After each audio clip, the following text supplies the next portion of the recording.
Hello दोस्तों, नमस्कार। कैसे हो आप? आई होप आप बहुत अच्छे होंगे, स्वस्थ होंगे। चलिए चलते हैं, आज एक नया वीडियो स्टार्ट करते हैं, वो भी क्लास 8 का साइंस चैप्टर नंबर 2, तड़ित और भूकंप, प्रकृति के दो भयानक रूप। तो इस वीडियो को स्टार्ट करने से पहले कुछ बातों को हम पॉइंट आउट किए हैं। पहला है प्रकृति आपदा, दूसरा है आवेश क्या है, और तीसरा तड़ित क्या है। उसके बाद चलेंगे भूकंप पर। प्राकृतिक आपदा क्या है, इसके बारे में जानेंगे। तो प्रकृति में होने वाली ऐसी परिघटनाएं जिससे बहुत बड़े पैमाने पर जन और माल दोनों की क्षति होती है, उसको हम प्राकृतिक आपदा कहते हैं। जैसे बाढ़ का आना, चक्रवात का होना, आंधी का आना, तूफान का आना, तड़ित का होना और भूकंप का आना, ये सारे प्राकृतिक के परिघटनाएं हैं। पहले भी होती चली आ रही है, सदियों से होती चली आ रही है, लेकिन पहले जानकारियां कम थी तो लोग इससे भयभीत हो जाते थे, डर जाते थे, क्योंकि इनके कारणों का पता नहीं चलता था। लेकिन आज इन सबके कारणों का हमें पता चलता है, इसलिए हम इससे बचने के कुछ उपाय ढूंढते हैं। तो आज चलिए चलते हैं, तड़ित से बचने के क्या उपाय होते हैं, तड़ित क्यों उत्पन्न होता है, तड़ित से कैसे सुरक्षा की जा सकती है, इसके अलावा भूकंप से बचने के क्या उपाय हो सकते हैं, भूकंप क्यों आता है, इन सारी प्रश्नों को आपको इस वीडियो में आंसर मिलेगा। तो तड़ित को समझने से पहले हम देखेंगे कि आवेश क्या है। तो आवेश वह है जब दो वस्तुओं को आपस में रगड़ा जाता है। देखिए, मैंने लिखा है कि दो वस्तुओं को आपस में रगड़ने से आवेश उत्पन्न होता है। आवेश दो प्रकार के होते हैं, धन आवेश और ऋण आवेश। किसी भी दो वस्तुओं को आपस में रगड़ने पर एक पर प्लस आवेश और एक पर माइनस आवेश आ जाते हैं। देखिए, आवेश के गुण होते हैं कि समान आवेश एक दूसरे को प्रतिकर्षित करते हैं। समान आवेश का मतलब होता है कि प्लस और प्लस दोनों आपस में जब मिलते हैं तो एक दूसरे को प्रतिकर्षित करते हैं, हटाते हैं या विकर्षित करते हैं। और असमान आवेश एक दूसरे को आकर्षित करते हैं। और यदि यह आवेश अलग अलग हो, एक धन आवेश हो और एक ऋण आवेश हो, तो दोनों एक दूसरे को आकर्षित करते हैं। आवेश के बारे में हम एक प्रयोग करेंगे कि किस प्रकार से आवेश उत्पन्न होते हैं। तो आप एबोनाइट के छड़ को बिल्ली की खाल से रगड़िए या अपने पेंसिल को अपने बालों से रगड़िए, तो कुछ कागज के टुकड़ों को यह अपनी ओर आकर्षित करता है। यह कैसे होता है? तो इसमें एक आवेश उत्पन्न होता है जिससे वह किसी भी वस्तु को अपनी ओर आकर्षित करने की चेष्टा करता है।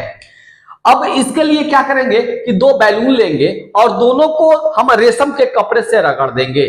तो दोनों को हम समान पदार्थ से रगड़ रहे हैं, इसलिए दोनों बैलून में समान आवेश उत्पन्न हो गए। और एक छड़ के सहारे बैलून को टांगेंगे तो दोनों में समान आवेश है, तो दोनों एक दूसरे को प्रतिकर्षित करेगा, यानी एक दूसरे को हटाएगा।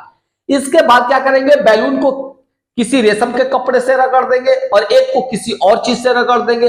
अलग अलग वस्तुओं से यदि वह बैलून को रगड़ते हैं तो अगली बार जब टांगेंगे तो दोनों एक दूसरे को आकर्षित करेंगे, क्योंकि दोनों पर अलग अलग आवेश उत्पन्न हो गए।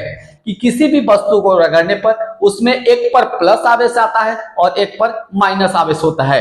अब देखिए, तड़ित क्या है। तो तड़ित जो होता है, बादलों और हवाओं के बीच रगड़ होने से आवेश पृथक्करण हो जाते हैं और बादल के निचले हिस्से में बहुत अधिक मात्रा में आवेश जमा हो जाता है।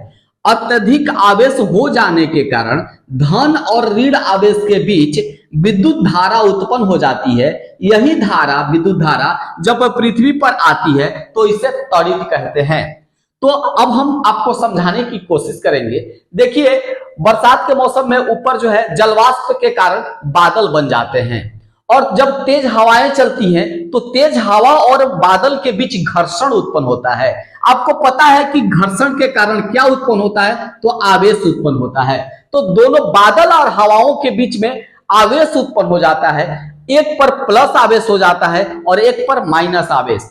और जब यह बरसात के दिनों में बहुत अधिक बादल बनते हैं और बहुत तेज हवाएं चलती हैं, तो यह आवेश की मात्रा जब अत्यधिक हो जाता है तो प्लस आवेश और माइनस आवेश होने के कारण उसमें विद्युत धारा उत्पन्न होती है, जो हमें चिंगारी के रूप में धरती से दिखाई देती है। अब तड़ित कैसे उत्पन्न होता है, इसको हम समझाने का प्रयास करेंगे। देखिए, ये बादल हैं और बादलों के बीच में ये जो हवाएं हैं वो चलती हैं, जब तो हवा और बादल के बीच में घर्षण होने के कारण यहाँ पर प्लस आवेश और माइनस आवेश उत्पन्न होते हैं। जब यह अत्यधिक मात्रा में उत्पन्न हो जाते हैं तो इन्हीं प्लस और माइनस आवेश के कारण इसमें करंट पैदा होता है, बिजली पैदा होता है। और यह बिजली देखिए, यह चिंगारी के रूप में धरती पर जब आकर गिरती है तो इसे हम कहते हैं तड़ित। तो ये जो पेड़ आप देख रहे हैं, ये पेड़ जो है बिजली को, जो तड़ित है उसको अपनी ओर अट्रैक्ट करती हैं, आकर्षित करती हैं, तो ज्यादा संभावना होती है बिजली पेड़ पर गिरे।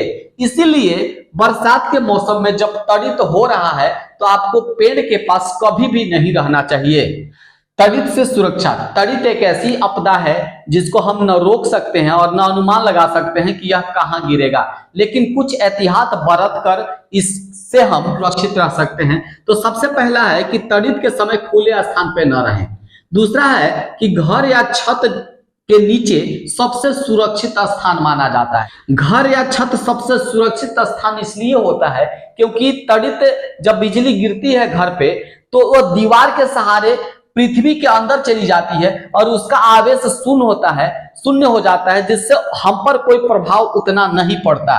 तो अब चलते हैं, बड़े वृक्ष या लंबे पेड़ के नीचे न रहें। कोई भी लंबा पेड़ जैसे ताड़ का पेड़ है, चाहे पीपल, बरगद, ये बड़े जो पेड़ है उसके नीचे आप कभी न रहें तड़ित के समय, क्योंकि जब बिजली गिरती है तो यदि वह दूर गिरना है तो लंबे पेड़ के कारण वह उसको अट्रैक्ट अपनी ओर कर लेती है, आकर्षित कर लेती है। इसलिए आप पेड़ के नीचे जो है कभी ना रहें। बिजली या टेलीफोन के तार या खंभों के पास कभी नहीं रहना चाहिए। बिजली जब कड़कती है, गरजती है और वह जब गिरती है और यदि हम तार के पास हैं तो तार जो है बिजली को अपने में आकर्षित कर लेती है और यदि वह दूर भी गिर रहा है तो उस ओर उसको खींच लेती है। इसलिए आपको टेलीफोन या बिजली तार के आसपास में उस समय नहीं रहना चाहिए। बिजली के उपकरण को यदि आप चला रहे हैं तो उसे स्विच ऑफ कर दें।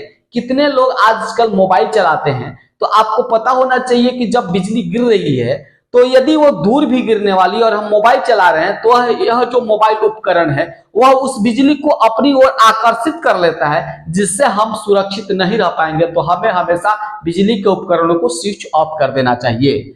नदी या तालाब में स्नान न करें।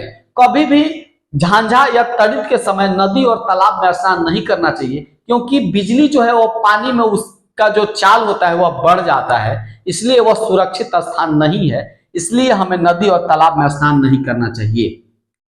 तड़ित चालक अब देखेंगे तो यहाँ है कि भवन के ऊपरी सिरे पर तांबे के 3 नुकीले तार लगाई जाती है, जिसे दीवार के सहारे नीचे ले जाकर जमीन के नीचे तांबे के प्लेट को मिट्टी में गाड़ देते हैं और यह हमारा जुक्ति बनकर तैयार हो जाता है। तो देखिए, बड़े जो भवन होते हैं उस पर बिजली गिरने की संभावनाएं ज्यादा होती हैं, तो इसीलिए वहां एक युक्ति लगाई जाती है जिसे हम तड़ित चालक कहते हैं। तो उसमें क्या होता है कि तांबे के 3 नुकीले तार होते हैं, क्योंकि तांबा जो है बिजली का सबसे आकर्षित करने वाला अच्छा माध्यम माना जाता है, अच्छा चालक माना जाता है।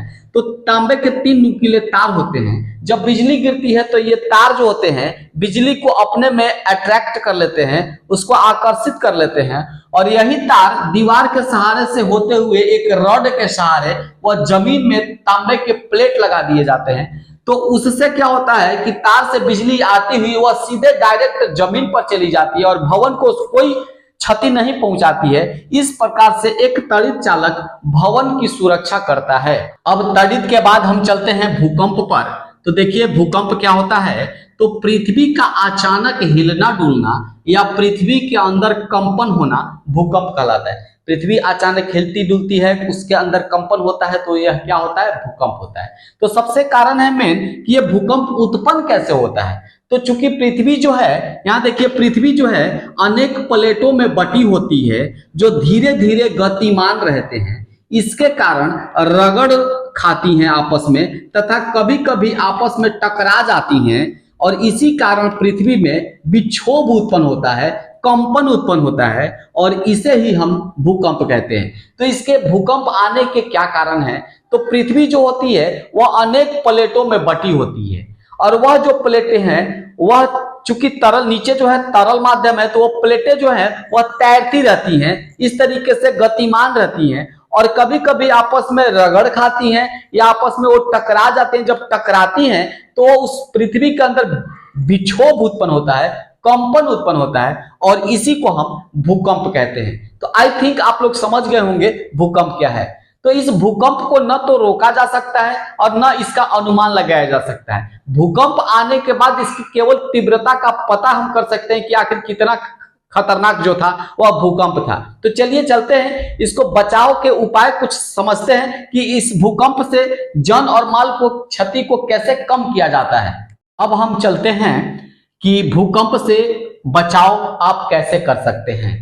तो देखिए कि भूकंप आने पर किसी मजबूत पलंग या चौकी के नीचे छुप जाए। भूकंप आया तो किसी भी मजबूत पलंग और चौकी आपके घर में होगा, उसके नीचे आप छुप जाएं। भारी वस्तु से दूर रहने का प्रयास करें। हो सकता है आपके घर के ऊपर में कुछ भारी सामान रखा हुआ है, आप वहां हैं तो भारी सामान गिरने के कारण आपको क्षति पहुंच सकती है, इसलिए भारी सामान से आप दूर रहें। अगला है भवन तथा बिजली के तार से दूर रहने का प्रयास करें। बड़े बड़े बिल्डिंग्स के किनारे आप ना रहें, चाहे कोई बिल्डिंग से उसके किनारे ना रहें। यदि बाहर में है तो बिजली के खंभे के पास ना रहें, क्योंकि भूकंप होने के बाद वह आप पर गिरने की संभावना बनी रहती है। उसके बाद चलेंगे कि घर के कोने में सर पर तकिया लेकर खड़े हो जाएं। घर का जो कोना होता है वहां पर आप सर पे तकिया लेकर आप खड़े हो जाएं और यह सुरक्षा का बेटर उपाय है। उसके बाद देखिए सबसे इंपॉर्टेंट है कि धैर्य बनाए रखें।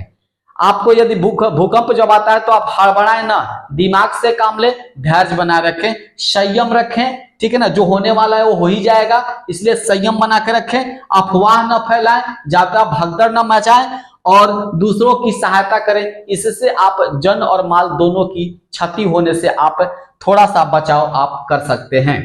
इस भूकंप को जो मापने वाला यंत्र होता है, भूकंप के मापने वाला यंत्र, इसको सिस्मोग्राफ कहा जाता है और यह जिस पैमाने पर मापा जाता है इसको रिक्टर पैमाना कहा जाता है। क्या कहा जाता है? एक होता है सिस्मोग्राफ है। इससे आप भूकंप को ये मापने का एक यंत्र है और किस पैमाने पर मापा जाता है तो ये रिक्टर स्केल पर इसे मापा जाता है। इसकी तीव्रता को मापा जाता है कि भूकंप की तीव्रता कितनी आई। आई थिंक मेरे वीडियो को आप अच्छी तरीके से समझ गए होंगे। वीडियो अच्छा लगे तो लाइक करें और यदि मेरे चैनल पर पहली बार हैं तो प्लीज इसे सब्सक्राइब करें। धन्यवाद।